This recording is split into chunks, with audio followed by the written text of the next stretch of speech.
kişi olmaq istəyərdim də. Qadın həyatı çox zordur. Çox çətindir. Bilirəm də, yəni uşağa baxmaq, evə baxmaq, paltar yumaq, qab yumaq. Məndə o hal yoxdur, onları yumağa vallah. Qadın olmağı xoşlayıram, sevirəm. Hər şey kişilərin rahatlığı üçün qurulub belə baxanda.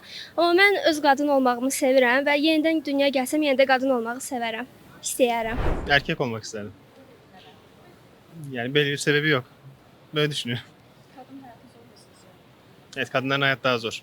Çocuk olsun, yaşam mücadele olsun daha zor olduğunu düşünüyorum. Erkek daha kolay.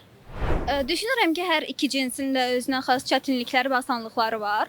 Amma mən yenidən dünyaya gəlsəydim, yəqin ki, qadın olmaq istərdim. Çünki düşünürəm ki, biz qadınlar bütün çətinliklərə sinə gərməyə çox yaxşı bacarırıq və heç şikayətlənmədən öhdəsindən gəlməyə bacarırıq və ona görə də biz güclüyük. Yenidən qadın olmaq istərdim. Kişi olmaq istərdim. Məsuliyyət daşımaq daha rahat olur. Qadın olub çox əziyyət çəkirsiniz. Mənə görə çox əziyyət çəkirsiniz yəni. Pis mənada yox, yaxşı mənada yəni. Nə bilim, bilmirəm. Yəni uşaq var, ailəsi var, ailənin baskısı, osu, busu. Kişi olanda biraz daha rahat olur. İstədiyimizi eləyirik. Yəqin ki, yenidən qadın. Bilmirəm, özümün həyatını məmnunam ona görə.